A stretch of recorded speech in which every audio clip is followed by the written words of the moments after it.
नमस्कार दोस्तों, स्वागत है आपका इस YouTube चैनल में। आशा है कि आप लोग मस्त होंगे, स्वस्थ होंगे और खुश होंगे। हालांकि स्टूडेंट लाइफ में कौन खुश रहता है भाई? क्या कौन खुश रहता है? फिर भी रहना पड़ता है और रहना ही चाहिए, क्योंकि आप जो इस लाइफ में हैं ये आपका मतलब जीवन के संरचना का लाइफ है, कंस्ट्रक्शन का लाइफ है। आपकी जीवन का निर्माण हो रहा है और जब किसी भी चीज़ का निर्माण होता है तो ऐसा नहीं कि वो एक ही बार में मतलब एग्जैक्ट हो जाता है। कभी उसमें गड़बड़ी आ जाती है, कभी कुछ तकनीकी प्रॉब्लम आ जाती है, कभी थोड़ी सी कुछ और समस्याएं आ जाती है। तो ये हमारा जो स्टूडेंट लाइफ है ना, ये संरचनात्मक लाइफ है, हमारा जीवन का निर्माण का लाइफ है। तो इसमें कभी दुख, कभी समस्या, कभी तकलीफ, कभी खुशहाली, ये तो जीवन का हिस्सा है, होता ही रहेगा और होता ही आ रहा है। क्या लेकिन ये सबसे बेहतर लाइफ है जब आप महसूस कर रहे होंगे नई नई चीज़ों को, जब आप पढ़ रहे होंगे, सीख रहे होंगे, तो आपको बड़ा मज़ा आता होगा। ठीक है, हालांकि जीवन तो संघर्ष है ही और करते ही रहना है। ठीक है, और हम भी कोशिश करते हैं संघर्ष के दरमियान में कि आप लोगों का क्लास कंटिन्यू रहे, लेकिन नहीं कर पाते हैं। समय बार बार प्रयास करते हैं कि कंटिन्यू करें, फिर इस बार टाइमिंग को बनाए हैं, देखिए इस बार क्या होता है। लेकिन मेरा कोशिश है कि कंटिन्यू करें इस बार। ठीक है, चलिए तो हम लोग इसी क्रम में अभी बहुत सारा एग्ज़ाम भी है। अभी इधर झारखंड एसएससी का एग्ज़ाम है, फिर बिहार दरोगा का एग्ज़ाम है। तो आप लोग करेंट वारंट को पढ़ ही रहे होंगे, और जो बिहार स्पेशल का क्वेश्चन पूछता है उसमें हम बिहार स्पेशल पढ़ाए ही हैं। तो जो नहीं पढ़े होंगे थोड़ा सा एक बार सिर्फ वीडियो को देख लीजिएगा, क्योंकि बिहार स्पेशल से क्वेश्चन आता है। ठीक है, चलिए, और बाकी फिर बीपीएससी के लिए आप लोग उसको कीजिएगा ही।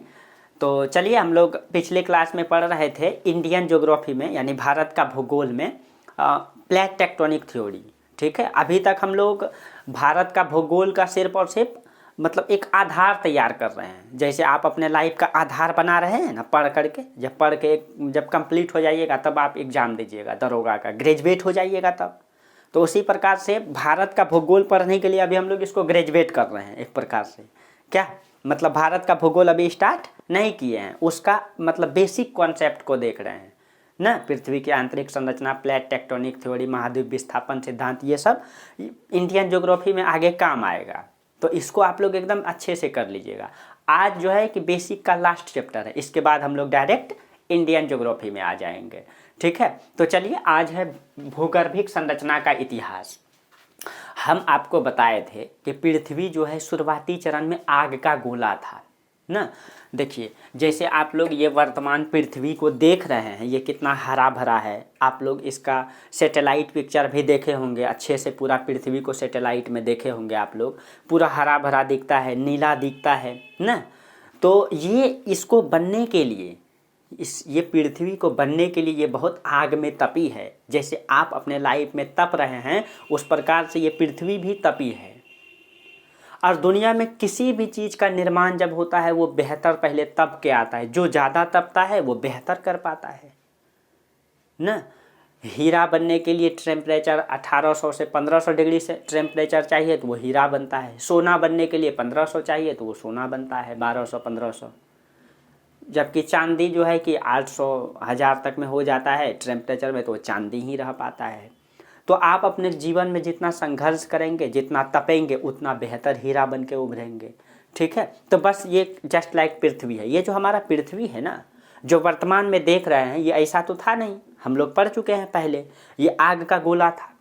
तो जब ये पृथ्वी ऐसी हरी भरी हो गई, इसमें मानव निवास करने लगे, तो इसका इतिहास हमको पढ़ना है कि यह हरा भरा होने में कितना समय लगा, कैसे कैसे पृथ्वी परिवर्तित होते गया, कैसे कैसे पृथ्वी में मतलब चेंजिंग आया। जैसे आपका लाइफ में चेंजिंग आता है, बस उसी को ये पृथ्वी का इतिहास को पढ़ना है, इसका मतलब आयु को पढ़ना है, इसका उम्र को पढ़ना है।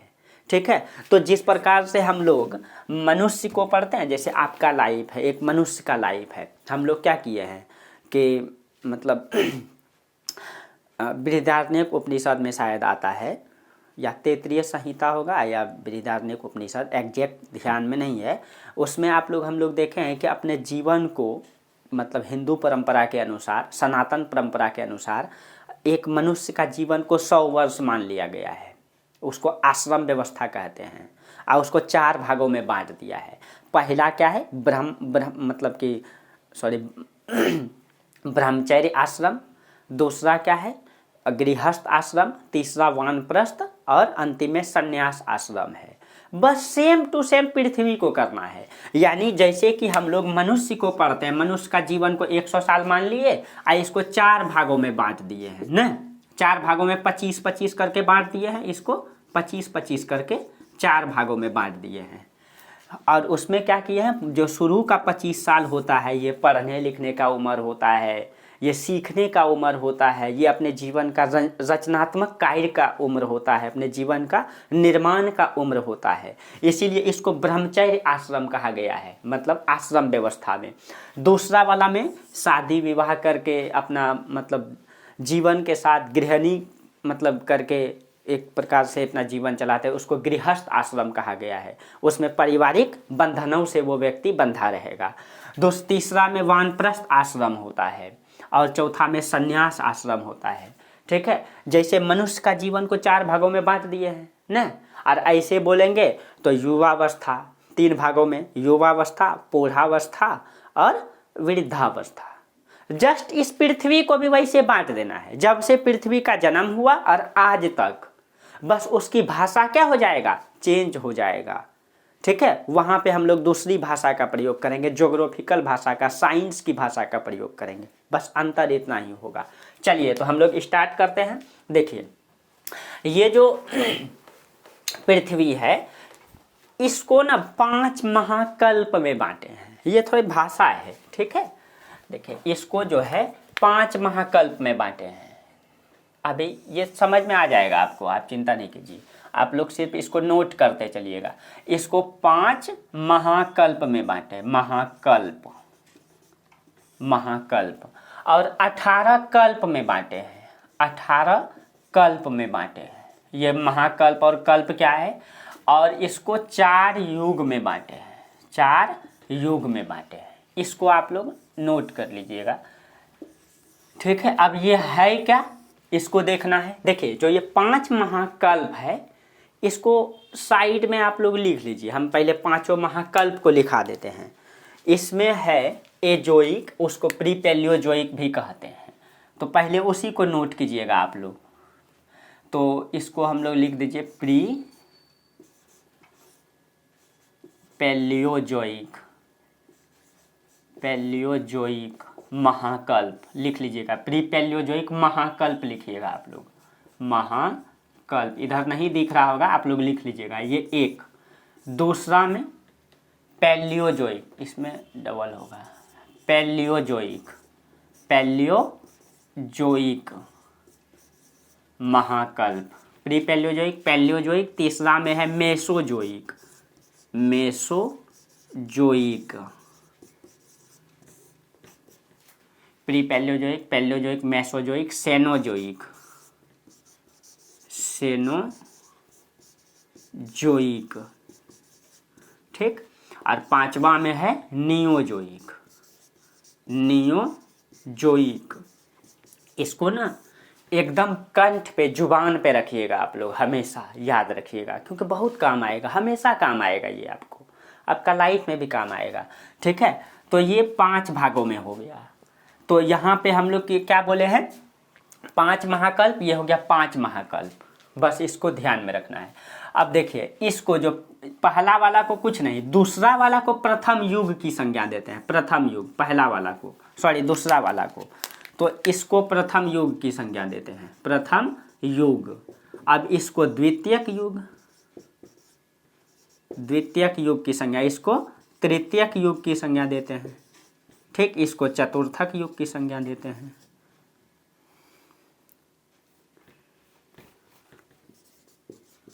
चतुर्थक युग की संज्ञा देते हैं। अब देखिए तो 5 महाकल्प और 4 युग हो गया।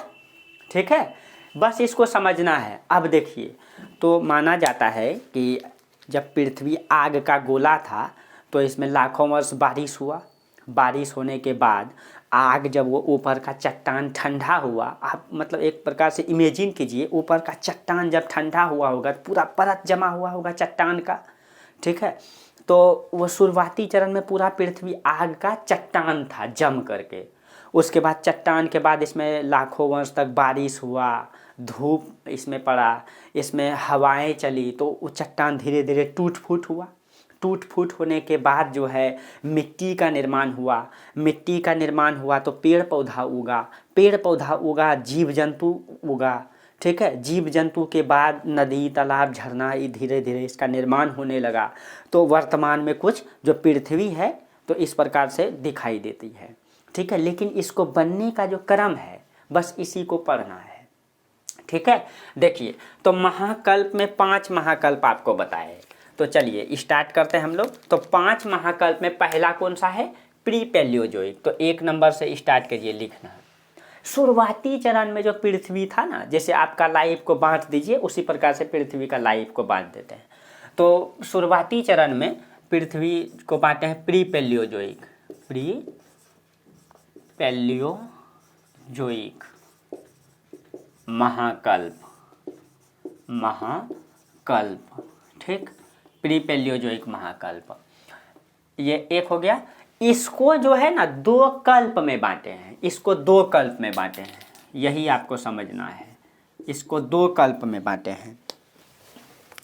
देखिए इसमें जो 2 कल्प है इसमें है, इसमें ये ध्यान रखना है कि प्री पैलियोजोइक को 2 भागों में, आर्कियन और प्री कैम्बियन। इसको लिखिएगा आर्कियन, आर्कियन और प्री कैम्बियन। प्री कैम्बियन, इसको 2 भागों में बांटे। प्री पैलियोजोइक महाकल्प को आर्कियन और प्री कैम्बियन काल। ठीक, अब ये एक हो गया। अब दूसरा में आइए। दूसरा कौन सा है? पैलियोजोइक। तो चलिए दूसरा में, दूसरा को कहते हैं Palaeozoic.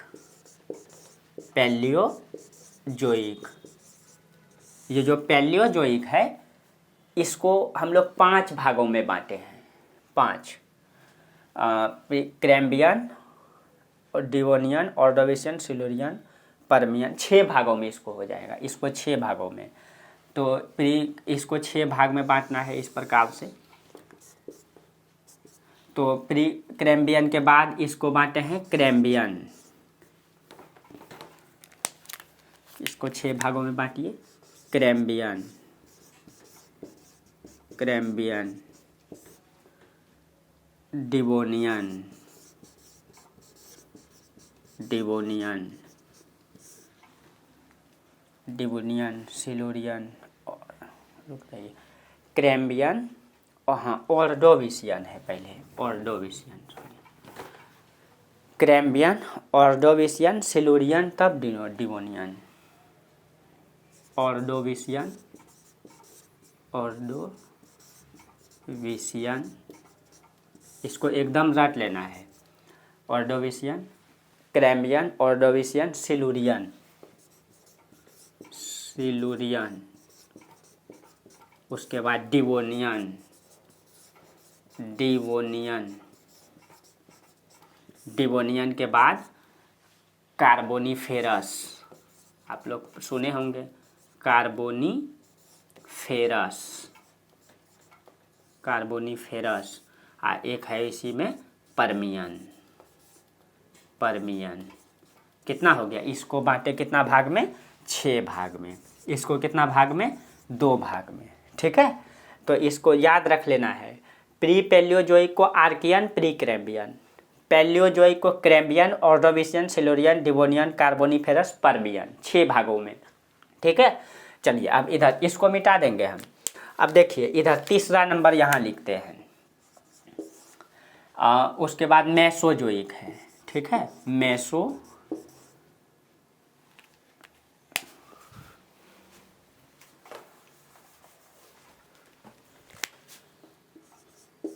Mesozoic, Mesozoic.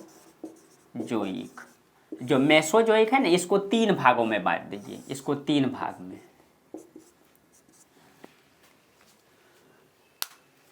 Triassic, Jurassic, Cretaceous.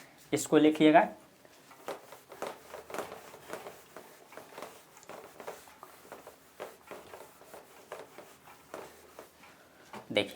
इसको लिखे Triassic, Triassic, Jurassic, Jurassic, Cretaceous, Cretaceous. ठीक है, ये इसको कितना भाग में हो गया? 3 भाग में। ठीक है, चौथा वाला को हो जाएगा 2, 6, 8, 3, 11, 5। हाँ, इसको 5 भागों में बांटेंगे। Mesozoic, Cenozoic, pre Palaeozoic, Palaeozoic, Mesozoic, उसके बाद सेनोजोइक, सेनोजोइक। सेनोजोइक को बांट दीजिए कितने भागों में? 5 भागों में। ठीक है, इसमें है आपका Palaeocene, Palaeocene, Oligocene, Eocene, Miocene, Pliocene. हाँ चलिए, इसमें है आपका पैलियोसीन, पैलियोसीन कल्प। पैलियोसीन के बाद ओलिगोसीन, ओली, ये ओली है, ये गोसीन, ओलिगोसीन, पैलियोसीन, ओलिगोसीन, मायोसीन। रुक जाइए, पैलियोसीन, पैलियोसीन, ओलिगोसीन, मायोसीन, नहीं, एक छूट रहा है। पैलियोसीन, इओसीन है, तब ओलिगोसीन, वही एक छूट रहा है। इसमें आपका इओसीन, इओसीन, पैलियोसीन, इओसीन, अब ओलिगोसीन, ओलिगोसीन, ओलिगोसीन, फिर मायोसीन, मायोसीन, फिर है प्लायोसीन, प्लायोसीन। ठीक, तो इसको कितना भाग में बांटे? 5। ठीक है, अब लास्ट बच गया, उसमें तो 2 ही होगा ना, क्योंकि 18 पुराना है। तो 5वां नंबर में हो जाएगा मेसोजोइक, सेनोजोइक, नियोजोइक। इसको कहते हैं नियोजोइक। नियोजोइक इधर बांटेंगे तो दिखाई नहीं देगा, तो इसको नीचे कर देते हैं। ठीक, तो नियोजोइक को कितने भागों में बांटे हैं? 2 भागों में बांटे हैं। इसमें होलोसिन, प्लीस्टोसिन और होलोसिन, प्लीस्टोसिन और होलोसिन, होलोसिन। सबका कालक्रम भी लिख देंगे, कालक्रम भी लिख देंगे। अब देखिए, पहले इसको समझ लीजिए, तब कालक्रम लिखेंगे। इसको बांट दिए कितने भाग में? 2 भाग में।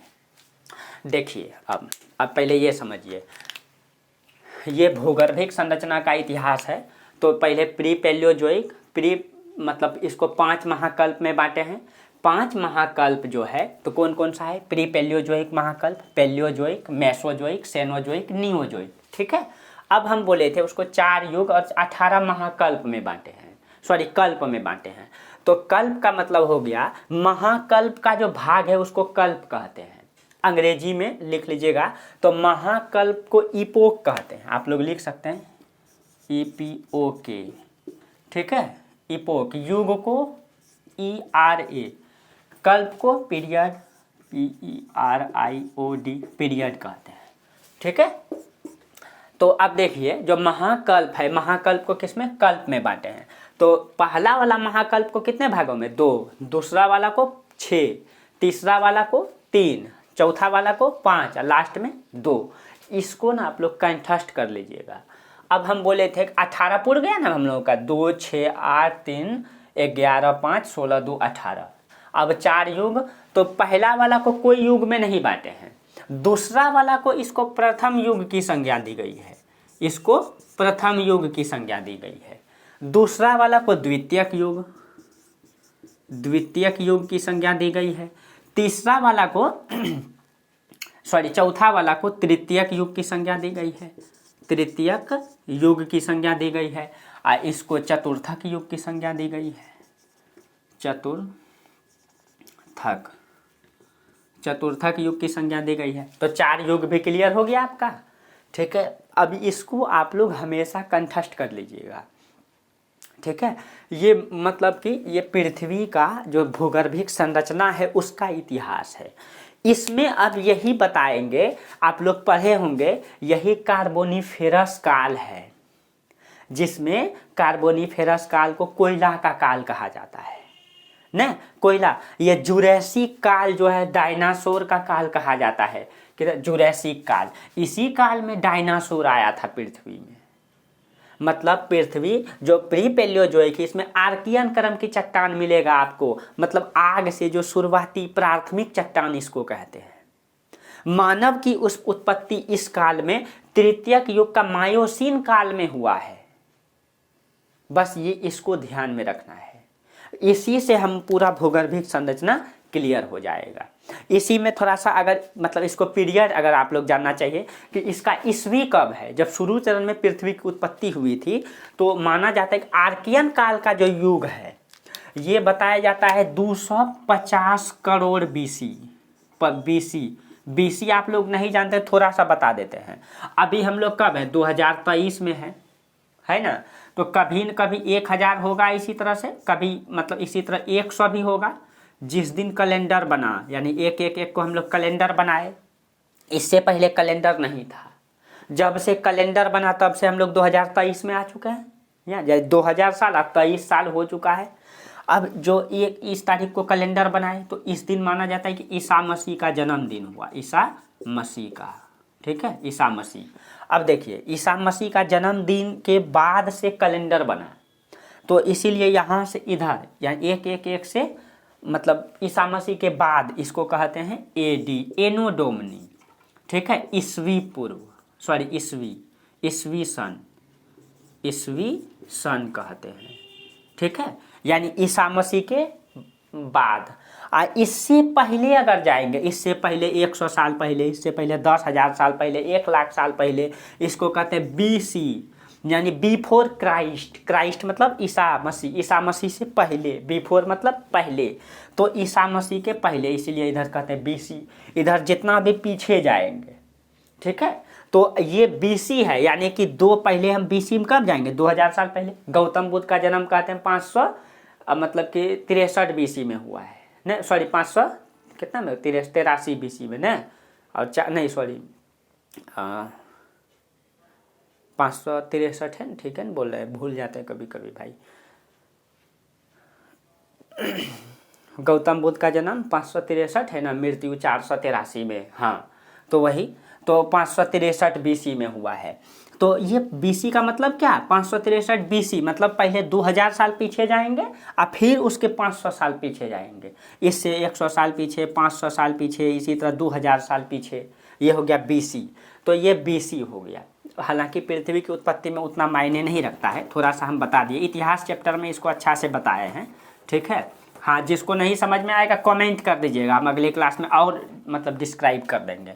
तो आर्कियन काल को 250 बीसी मतलब करोड़ बीसी माना जाता है, सी मतलब करोड़, इसका पीरियड 150 करोड़ बीसी माना जाता है। देखिए हालांकि इसमें विवाद है, उसको नहीं लेना है, अनुमानतः हम बता रहे हैं, कई सारा पुस्तक अलग अलग देता है, ठीक है, कई सारा पुस्तक है अलग अलग देता है। मेरे पास बहुत सारा पुस्तक है, ह्यूमन ओरिजिन को लेकर के हाल फिलहाल में भी एक पुस्तक आया है, तो ये है। अब देखिए पैलियोजोइक में इसको अगर हम लेंगे तो इसको 60 करोड़ बीसी, 60 करोड़ बीसी, इसको है आपका 45 crore BC, 45 crore BC, 45 sorry 55 होना चाहिए, वही तो 55 करोड़ बीसी। उसके बाद 44, 40, 35, 27, 44 करोड़ बीसी, 44 के बाद 40 करोड़ बीसी, 35 करोड़ बीसी और 27 करोड़ बीसी, 27 करोड़ बीसी, ये इसका पीरियड है, ठीक है। और ट्रियासिक, जुरेसिक, क्रिटेशियस में आएंगे तो 22, 18, ये हो जाएगा 22 crore BC, 22 crore BC, 18 crore BC और ये 13 करोड़ बीसी, ठीक है, 13 करोड़ बीसी। और यहाँ पे अगर आ जाएंगे तो ये 10 लाख, यहाँ पे आ जाइए 10 लाख से 10,000 BC, 10,000 BC, ठीक है। आइए 10,000 BC से 10,000 BC से वर्तमान, अभी हम लोग किस काल में हैं? तो ये होलोसीन काल में है। किस काल में है? होलोसीन काल में है, ठीक है।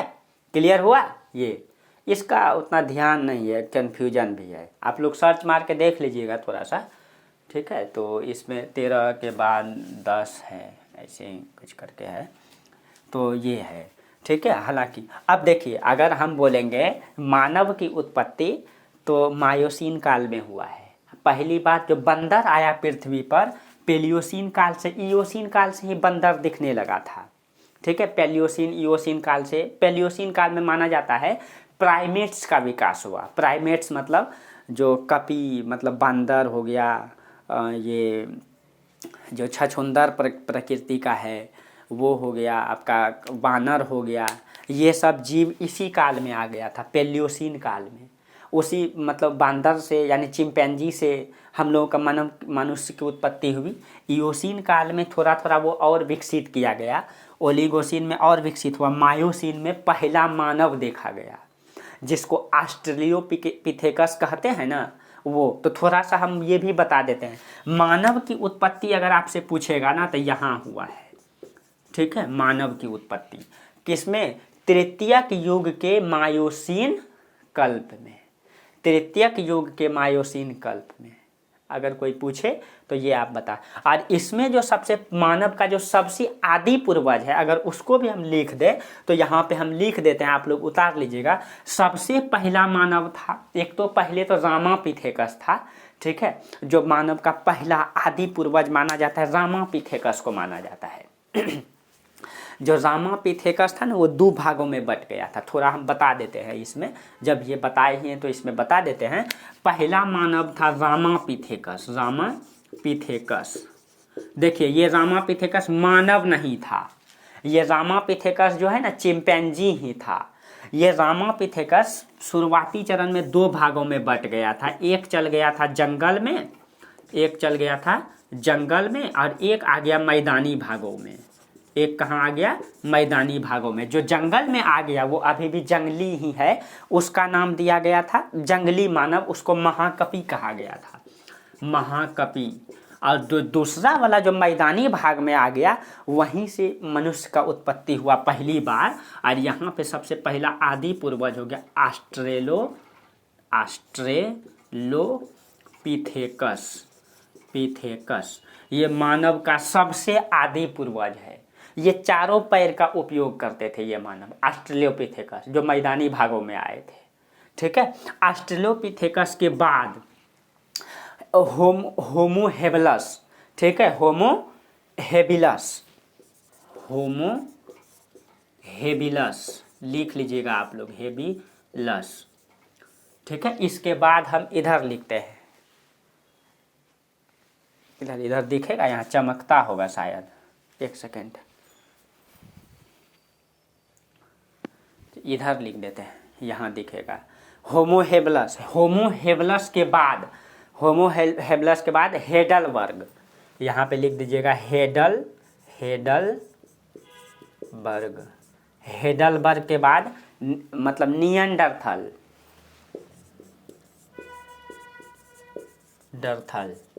नियनडर्थल के बाद क्रोमेगनान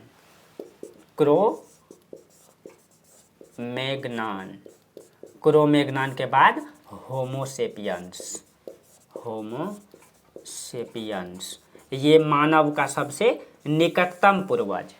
देखिएगा, मानव का सबसे निकटतम पूर्वज, मानव का सबसे आदि पूर्वज यानी पुराना, सबसे पहला, सबसे लास्ट, ये होमोसेपियंस के बाद हम लोग मानव हो गए, ठीक है। ये मानव में सोचने समझने की क्षमता आ गई। मतलब मानव और जीव जंतु में क्या अंतर है?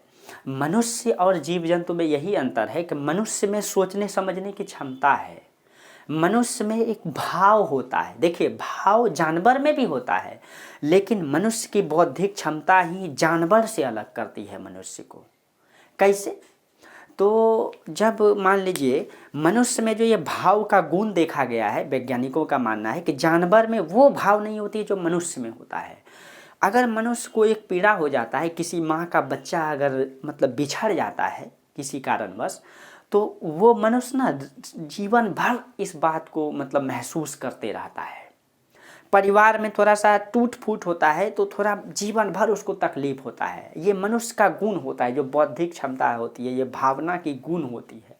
लेकिन जानवर में ये गुण नहीं होता है। आप गाय का बछड़े को बेच दीजिए, एक आध दो दिन वो मतलब ऐसे करेगा, उसके बाद देखिएगा वो ठीक हो जाता है। बस यही मनुष्य का गुण जानवर से मनुष्य को अलग करता है, बस यही। तो मनुष्य अगर मतलब इसमें बहुत ज़्यादा नहीं जाएंगे हम, इसी पर का पहला सबसे मानव का सबसे पहला पूर्वज था ऑस्ट्रेलोपिथेकस, जो पहली बार मैदानी भागों में आया, स्ट्रगल किया। जो जंगल में है उसको लगा कि यार जंगल में मस्ती कर रहे हैं, खा पी रहे हैं, लेकिन इन्होंने पहली बार मतलब स्ट्रगल को चुना। मनुष्य का प्रकृति है ना स्ट्रगल, इसको इन्होंने चुना। और आज कहीं न कहीं विकसित होते होते आज हम लोग डेवलप कर गए, और आज जो जंगल में है वो आज भी जंगली ही है। ठीक है, तो यहीं से कहाँ से हुआ, मायोसीन काल से मानव की उत्पत्ति माना जाता है। ठीक है, अब देखिए थोड़ा सा इसमें चट्टान के बारे में लिख देते हैं कि कहाँ कहाँ हुआ। अगर हम आर्कियन काल में देखेंगे, इसको आप लोग लिख लिए होंगे, तो डेट का इसे भी मायने है नहीं, तो हम डेट को मिटा देते हैं। नहीं तो चलिए इसको दूसरा पेन से लिख देते हैं। आर्कियन काल में जो भारत में कौन चट्टान का निर्माण हुआ था, तो आर्कियन संरचना का निर्माण हुआ इस काल में। आर्कियन संरचना का निर्माण हुआ भारत में। इसको आप लोग साइड में लिखिएगा, जैसे कि इसके बाद ऐसे डैश करके लिखिएगा। आप लोग कॉपी में जगह छोड़े होंगे। आर्कियन संरचना जो प्री कैम्ब्रियन काल है, प्री कैम्ब्रियन में इसमें धारवाड़ कुडप्पा विंध्यन संरचना, इधर हम लिख देते हैं धारवाड़ विंध्यन। ठीक है, और धारवाड़ विंध्यन और कुडप्पा संरचना हुआ। इस कुडप्पा संरचना का निर्माण इसी में हुआ, प्री कैम्ब्रियन में। ठीक है, अब देखिए जो ऑर्डोविशियन से लेकर डिवोनियन तक है, जो ऑर्डोविशियन से डिवोनियन तक, यहाँ से यहाँ तक, इसमें हिमालय पर्वत का जो प्रारंभिक चट्टान का निर्माण प्रारंभ हुआ था। यहाँ आप लोग लिख लीजिएगा, हिमालय पर्वत का प्रारंभिक चट्टान का निर्माण प्रारंभ, हिमालय पर्वत का प्रारंभिक चट्टान का निर्माण प्रारंभ इस काल में, ऑर्डोविशियन सिल्यूरियन डिवोनियन काल में स्टार्ट हुआ था, जो आगे हम पढ़ाएंगे आपको। ठीक है, आगे पढ़ाएंगे, यही आपको पूरे काम आएगा। ठीक है, कार्बोनिफेरस काल में गोंडवाना संरचना, इसको लिख लीजिएगा, गोंडवाना संरचना का निर्माण। पर्मियन में भी गोंडवाना, ये दोनों में गोंडवाना संरचना आप लोग लिख लीजिएगा, गोंडवाना संरचना। ठीक है, और जो जुरैसिक काल है ये वाला, ये डायनासोर का काल माना जाता है। जुरैसिक काल को डायनासोर का काल, इसी समय डायनासोर पृथ्वी पे आया था, जो ज्वालामुखी के कारण से उनकी विनाश हो गई थी। ठीक है, और जो क्रिटेशियस काल है वो दक्कन ट्रेप या दक्कन संरचना का निर्माण क्रिटेशियस में हुआ है। दक्कन के बारे में बताएंगे, जो दक्कन का पठार है ना, आपको भारत का भूगोल बताएंगे तो हम बताएंगे, यहाँ पे एक बार ज्वालामुखी फटा था, और इसी से यहाँ जहाँ जहाँ लावा फैला ना, उसी को दक्कन ट्रेप कहा जाता है, जो आगे हम पढ़ाएंगे आपको। तो दक्कन संरचना का निर्माण क्रिटेशियस काल में हुआ है। ठीक है, और जो लास्ट वाला, ये दोनों को क्वार्टरनरी संरचना कहा जाता है। यहाँ पे लिख दीजिएगा क्वार्टरनरी संरचना इसको कहा जाता है, यानी नवीन संरचना। ठीक है, तो ये हो गया आपका मतलब भूगर्भिक संरचना का इतिहास। पूरा आप लोगों को क्लियर हो गया कि इसको हम लोग 5 महाकल्प में कौन कौन, pre Palaeozoic, Palaeozoic, Mesozoic, Cenozoic, Neozoic, 4 युग में, प्रथम वाला को कोई युग में नहीं बांटे हैं, दूसरा वाला को प्राथमिक युग, तीसरा वाला को द्वितीयक, चतुर्थक वाला को तृतीयक, और लास्ट वाला को चतुर्थक युग में बांटे हैं। अगर कल्प की बात करेंगे तो प्री पैलियोजोइक को 2 भागों में, आर्कियन और प्री कैम्ब्रियन काल। ठीक है, और पैलियोजोइक को Cambrian, Ordovician, Silurian, Devonian, Carboniferous, Permian काल। इसका डेट याद नहीं रखिएगा, लेकिन ये एकदम याद रखना है। दूसरा मेसोजोइक को ट्रियासिक, जुरैसिक, क्रिटेशियस, सेनोजोइक को Palaeocene, Eocene, Oligocene, Miocene, Pliocene, last वाला को नियोजोइक को जो है प्लीस्टोसिन और होलोसिन काल में। ठीक, ये आपको ध्यान रखना है किसी भी हाल में। तब आगे आपको क्लियर रहेगा। अब देखिए, जो यहाँ तक हम आपको बताए, अभी तक जो हम लोग पढ़े, ये पूरा का पूरा बेसिक था। कल से हम लोग अगले क्लास से भारत में आ जाएंगे। भारत का सामान्य परिचय, भारत क्या है, कहाँ स्थित है, उसकी अवस्थिति क्या है, स्थिति क्या है, सारा का सारा हम लोग कहाँ, तो अगले चैप्टर में पढ़ेंगे।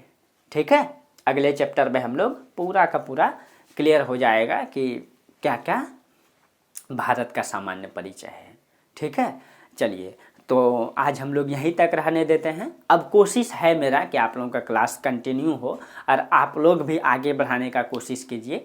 ठीक है, ताकि हमको भी एक उत्साह मिले, आपको पढ़ाने में भी अच्छा लगे, और आप लोग थोड़ा सा जिस प्रकार से हम मेहनत कर रहे हैं, थोड़ा सा आप थोड़ा सा आगे बढ़ाना है। धीरे धीरे लोगों को समझ में आ जाएगा। कहीं किसी भी चीज़ का कमी नहीं छोड़ते हैं। आपको देखिए, यही चीज़ें आपको जीवन भर काम आएगा। आप एक बात याद रखिएगा, आप किसी भी कहीं भी चल जाइएगा, किसी भी टॉपिक्स को पढ़िएगा, यही चीज़ें आपको काम आएगा इंडिया के बारे में। यूपीएससी का भी इंटरव्यू देने जाइएगा ना, तो यहीं से आपको काम आएगा। मेंस का क्लास डायरेक्ट करेंगे ना, वहाँ से आपको काम नहीं आएगा, काम यहीं से आएगा। ठीक है, इसीलिए आपको ये हर परिस्थिति में पीटी, मेंस, किसी भी एग्ज़ाम में काम में आएगा। इसीलिए ठीक है, और किसी प्रकार से हम कमी नहीं छोड़ते हैं। ठीक है, तो आप लोग भी प्रयास कीजिए, हम भी करते हैं।